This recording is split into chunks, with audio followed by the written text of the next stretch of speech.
Today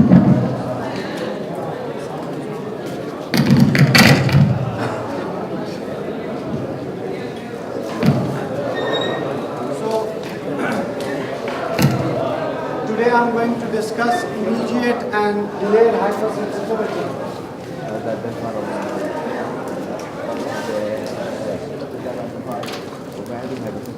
Now, this topic is a clinical application of immune response. We are not going to talk about the pathogens, bacteria, or viruses, or parasites, but totally different aspects. I'll straight go to the certain clinical conditions which you might have come across or even you might have experienced, some of you.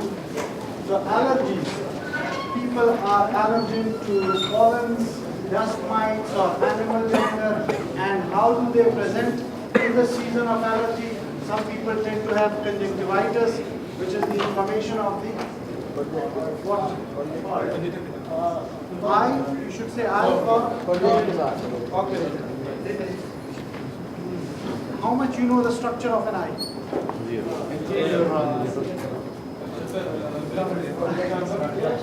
Corneal infection? Eyelids?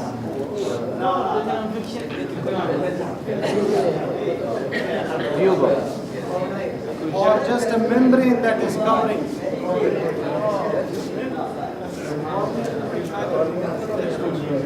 It's the membrane. You know, the membrane that is lining the inside of the eyelids and covering the cornea. Then there is runny nose or sneezing, bronchial asthma. Type 1 hypersensitivity has got acute and chronic condition. Allergy is of eye or sneezing and runny nose. These are acute conditions. But sometimes it can be chronic. It can persist for long, and bronchial asthma is the example of that. Then there is also severity, moderate severity or very severe conditions of immediate hypersensitivity. And one of the example of severe conditions is anaphylaxis caused by bee venom. So when a bee bites, then it injects its venom and it results in swelling and edema of the eye. Then there is also another condition which you tend to see in children. It is called as atopic dermatitis, redness of the skin, scaling of the skin, of especially the elbows and knees and of the face. And finally, there is another condition which is due to contact with this plant, which is termed as poison ivy. It will result in contact dermatitis. But this one, it's not immediate hypersensitivity. It's the example of delayed type hypersensitivity. And by showing all these clinical conditions, the reason for keeping type 1 and type 4 together in this lecture is because both of them have, when you are diagnosing them, you perform tests. One of the tests you all have heard about tuberculosis is tuberculin test. And for the allergy, we perform skin prick test. So I thought better to put them together, compare them, and then you will remember it better. Now, first thing is, what is hypersensitivity? It is the exaggerated immune response. Either the immune response is oversensitive or the regulation is inadequate. So there are cells in the body, for example, T regulatory cells, or there are certain proteins that inhibit the immune response, like CH1 inhibitor or DAC, decay acceleration factor. If any one of them have a problem, there might be exaggerated immune response. The immune response will not be controlled. So hypersensitivity can be caused by both. Coombs and Gell, these are two physicians. They presented the classification of hypersensitivity. And there are 4 types of hypersensitivities. Type 1 is also called as immediate hypersensitivity. It is also called as IgE-mediated hypersensitivity. And the reason is because it is mainly caused by IgE. Okay? So the antibody-mediated hypersensitivity, type 1, it is mediated by IgE, while the other types are involving other antibodies. Once the allergen comes, bind to the IgE antibody, these are mast cells. Mast cells will degranulate, and release their mediators. One of them is histamine. Okay? Number 2, type 2 hypersensitivity. It is also caused by antibodies, but which one? IgG and IgM. And they can do two things. Either they will bind to the target. You can see that this antibody is binding to the target. Assume this is a red blood cell and activating the natural killer cell. Then what it is called? When the ADCC. It is antibody dependent cell mediated cytotoxicity. On the other hand, the complement is activated. So IgM can activate the complement MAC formation and it can kill the target. So this is type 2 hypersensitivity. Then after this, the type 3, in this condition, the circulating antibodies, whatever caused their production, just forget that. There are extra immunoglobulins in the blood and there are antigens that can bind to them. So antigens and antibodies are soluble. You cannot feel them, they are in the blood, but when they bind to each other, they perform, they make up precipitates which can deposit in different tissues. And one of the example is SLE, systemic lupus erythematosus. It's an autoimmune disease caused by immune complexes. So all these three conditions are antibody mediated, but their mechanisms are different. Finally, type 4, it is cell mediated immune response. Antibodies are not involved. And mainly it is Th1 cells which will activate the macrophages, and the best example is tuberculosis. You saw that T cells are activating macrophages through interferon gamma and then they perform the killing function. So this type 4 is cell mediated and it takes most time. So if you classify them on the basis of time, this one is the quickest, that's why it is called as immediate. This one, it takes around 20 minutes, sometimes 5 to 10 minutes, sometimes 20 minutes after the re-exposure. While cell-mediated immune response takes 48 to 72 hours. That's why it is called as delayed type hypersensitivity. Now today we will discuss in detail type 1 and type 4. And tomorrow I am going to discuss type 2 and type 3. Type 3, Okay, so just assume the antibodies are in your blood, antigen is in your blood. Normally they both are soluble, okay? But when they bind to each other, the immune complexes, they can precipitate. That's why they will deposit in the kidney, they will deposit in the joints, and then will cause damage of those structures. So it is called as immune complex mediated disease. Antibody alone cannot do it, antigen alone cannot do it. They have to form complexes. Now, certain facts about immediate hypersensitivity. It is a rapid response caused by IgE antibody and mast cells, and it will result in vascular and smooth muscle reaction. What are those allergens possibly? Pollens, house dust mite, animal dander, foods and antibiotics like penicillin. All of them can cause type 1 hypersensitivity. So, can you tell me where are mast cells in the body? Basophils? Are they all, both of them have got similar functions? Yes, they have got similar functions. One is in the tissue, other one is in the blood. Okay? Then mast cells have got a special receptor, and that receptor is for IgE antibody, Fc epsilon R1. Can you tell me why it is called as Fc epsilon R1? It's binding the functional part. Yes. So antibodies have got certain portions. So this is an antibody. What is this part called? Fc. And epsilon. What is this for? E. This is for IgE. And R1, receptor 1. So it looks complicated, but it's very easy. Fc is for the Fc portion of IgE antibody, which will bind with this receptor on mast cells. Okay? Now, before I go into what is happening here, can you tell me how the dendritic cell prime the T cell? By 3 signals. So let's assume somebody was bitten by a bee, okay? The same patient who had swelling of the eye. So if in the skin, the bee venom came inside, which cells can take this up? Dendritic cells will take it up. And where should they go then? Who said spleen? Yeah, it should go to the lymph node, regional lymph node. So if, for example, it bites you here, it is going to go to the regional lymph nodes in the cervical region. Then they are going to present it to the T cells. Okay? And if this produces IL-4, what do you expect? TH2. So you will have a TH2 response. At the same time, some part of the venom was also found by the B cells. And how can B cell bind to it? Why? B cell receptor. This B cell is also going to go into the lymph node. So now both of them are present in the lymph node.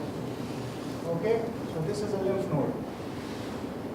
In the regional lymph node, B cell containing the pathogen, not pathogen, the allergen, that will be expressed to the T cells. What should happen now? Cross switching. They will produce what? Interferon gamma, and the B cells will start producing plasma cells that can IgE antibodies will be produced. Everyone agrees with this? But the important thing to remember is this is the first exposure. Okay? So the first time when this happens, if somebody is allergic to peanuts, he is allergic to penicillin, allergic to bee venom, whichever thing, the first exposure, this whole process is going to take place. Why not in the secondary exposure? Memory cells will already be there. So now here, half, you see directly this part. B cells have got the allergen with the help of B cell receptor, presenting the antigen to TH2 cells. But why these TH2 cell came in the first place? Because of this. IL-4, T cells became TH2, they went to the regional lymph node, B cell captured this allergen as well, it went to the lymph node, presented it, and class switched to IgE antibodies. And this first phase is called as sensitization. The class switching occurs with the interferon gamma or IL-4? Well, actually, I have skipped another step. So you first have the somatic hypermutation, CD8086, then this. So I'm just trying to make it simple. So just we know that T cell help will result in class switching. Okay? Once you have IgE antibodies, I already told you that the mast cells have got receptor for it, which is called as Fc epsilon R1. Now, this is the only antibody which binds with its functional portion first.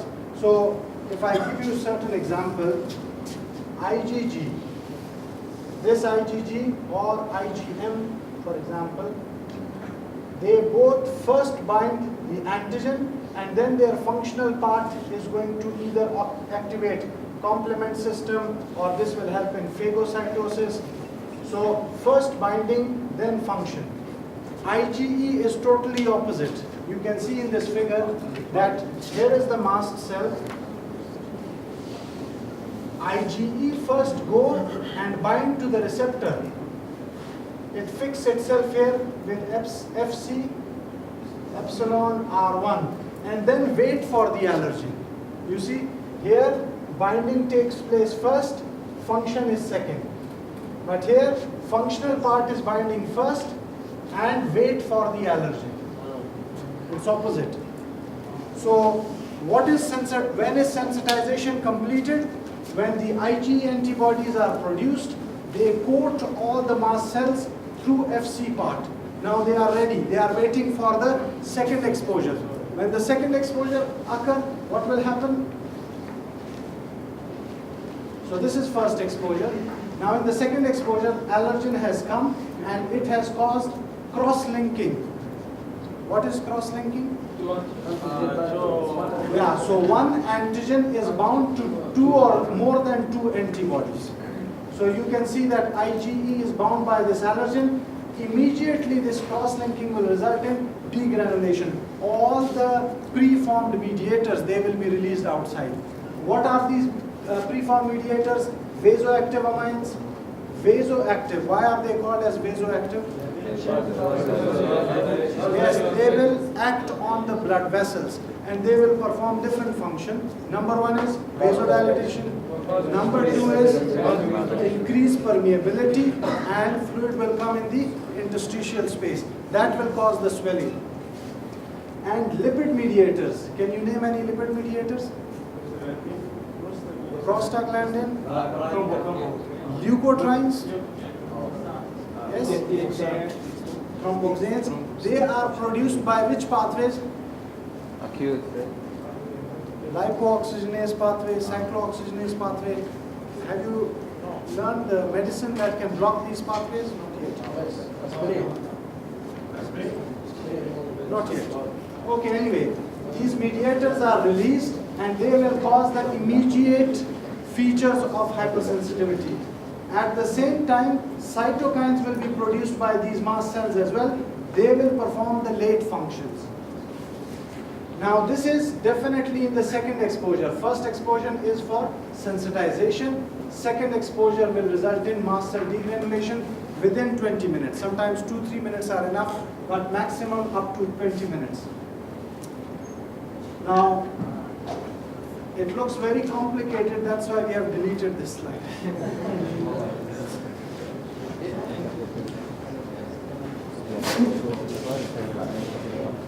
We'll directly go to, once the mast cells are degranulated, they will produce all the symptoms. But have you heard of some people, when, the bronchial asthma patients, when they are exposed to cold weather, they can sometimes have aggravation of their asthma. Why is that? Because the cold weather or exercise, that can directly cause mast cell degranulation. Okay? So remember, bronchial asthma patient must have this full pathway.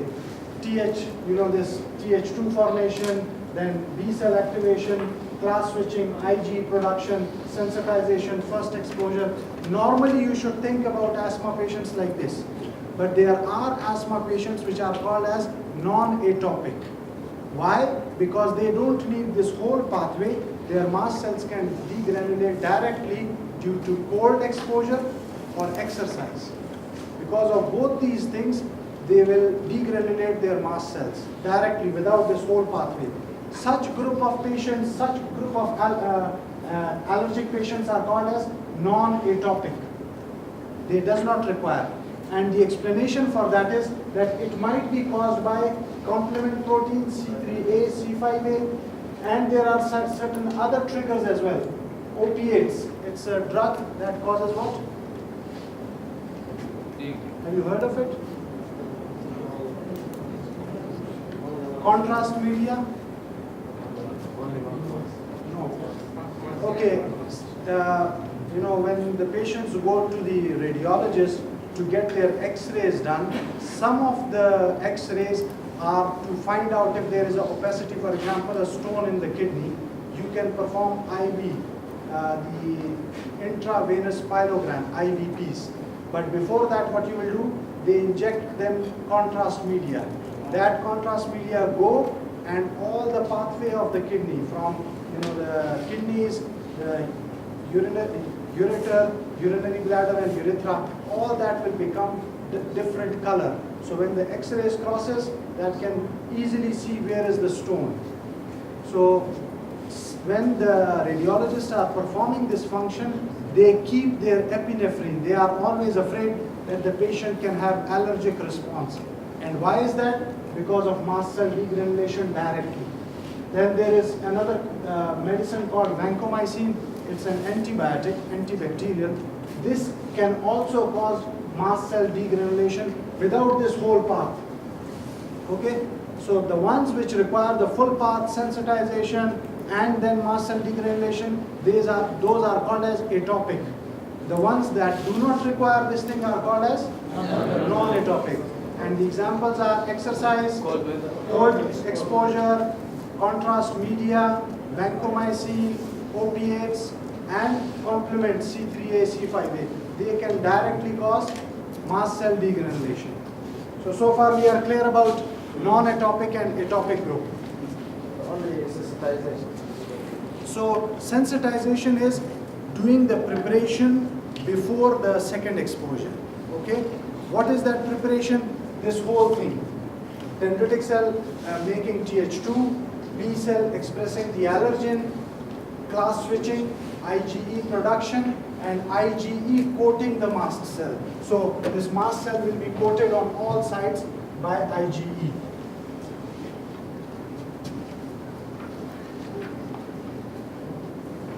Now this situation without any allergen is called as sensitization. This patient is sensitized, but this was first exposure. Let's say after 2 days, 1 year, 3 months, again the allergen was exposed. And when the allergen binds here, like this, now this will trigger mast cell degranulation. That is the second exposure. So sensitization is the initial preparation. Yeah. So that means in there is exposure. There is no symptoms in the patient. There is no symptoms. Yes. Now when the mast cell degranulate, as I said, there will be two groups of mediators produced. Preformed, it will produce histamine, heparin, tryptase, while there is another group which will produce newly generated lipid mediators that include leukotrienes, prostaglandins, and cytokines like TNF-alpha and IL-4. What are the symptoms? The symptoms are caused by these vasoactive amines. So you can see blood vessel has dilated. Vasodilatation, what will be the effect? Blood flow will reduce. There will be in that particular area, what should happen? Swelling. Vascular leakage will definitely increase the swelling, and bronchoconstriction, what will be the effect? Asthma. The patient will not be able to breathe. Okay, so bronchoconstriction will cause this. Then you can see now why anaphylaxis is happening, because of vasodilation and vascular leakage. Why bronchial asthma is happening? Because of bronchoconstriction. Now these features we have seen. What other things can be done by these mediators? They can produce cytokines and lipid mediators which will call more immune cells. Okay, there will be increased mucus production by the patients. Then they also produce certain enzymes, example tryptase, which will cause certain tissue damage as well. Now how this is relevant? Because if you remember, I before told you IgE and eosinophils, they are also very important against parasitic infections. Okay, so how they perform that parasitic killing? So this is an eosinophil. It has released its granules, which have got major basic protein and peroxidases. Parasite is very big. Dendritic cells or macrophages, they cannot eat it. It will stay outside. It's an extracellular pathogen, and even very big actually. So the eosinophils come and it binds to it and keep releasing these peroxidases and enzymes, which will gradually kill the pathogen. Now another thing which is clinically important for you to remember, that the patients who have got allergy, sometimes they have a special pattern, a sequence. So most of them, but not all of them, they will in the start present with food allergy. Some of them will directly develop hay fever or asthma. Some of them will have atopic dermatitis, then allergy, and then asthma. So there is a pattern that is seen in the allergy patients. So when someone has the allergy, you should expect in your childhood, when you see a patient with this, you should expect this particular pattern. And this is called as allergy march. And this is the graph that show all these things, that initially the patient will have atopic dermatitis, then they can have allergy conjunctivitis or runny nose, and then can lead to bronchial asthma in the end. So just a pattern of allergy. Someone is allergic to pollens and this, they might develop asthma in the end. And this is just a table summarizing that if it is allergic rhinitis, it is also called as hay fever, what are the possible allergens and what is the clinical feature of this condition. Then systemic anaphylaxis caused by insect stings, which we have already discussed. It can lead to bronchial or tracheal constriction. Patients will not be able to breathe, or anaphylaxis. So you can just go through this. I will explain in detail wheel and flare with respect to the in vivo testing, and asthma will be in more detail explained to you in the respiratory block. So there is a whole lecture on bronchial asthma. Now, I'll just present to you a scenario. There is a 62-year-old lady which was stung by a bee while harvesting honey. She was stung several times before as well. This time she complained of itching of hands, feet and groin with abdominal cramps. Shortly afterwards she felt faint and acutely short of breath. Now, can you tell me the important things in this scenario? So was it the first exposure? No. Then she complained of itching. What is significant about itching?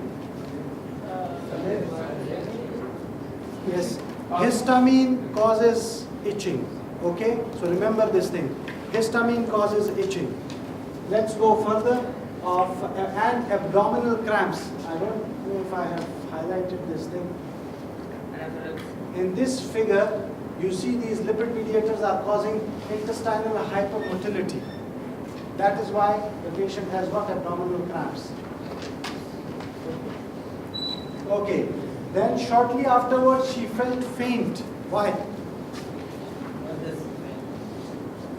Unconscious.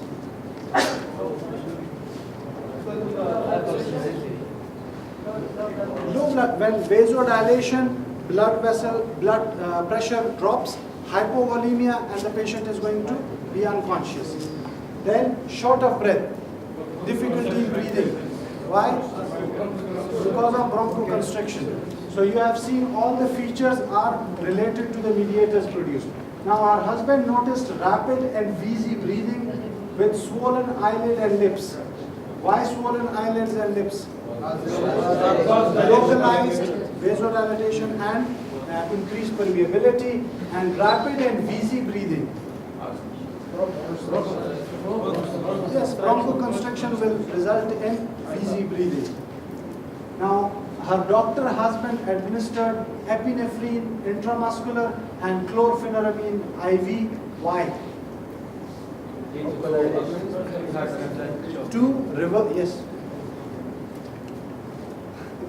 To reverse the features, epinephrine, what it can do? Vasodilatation will be reversed. So they will cause vasoconstriction, and bronchial constriction will be reversed as well. Chlorpheniramine, it is an anti-allergy, antihistamine. So you are reversing the symptoms as well as blocking the histamine that was produced during this condition. What mechanisms are involved in anaphylaxis? Sorry? No, we talked about all these things. There will be mast cell degranulation, lot of histamine, lot of prostaglandin, leukotrienes, and cytokine produced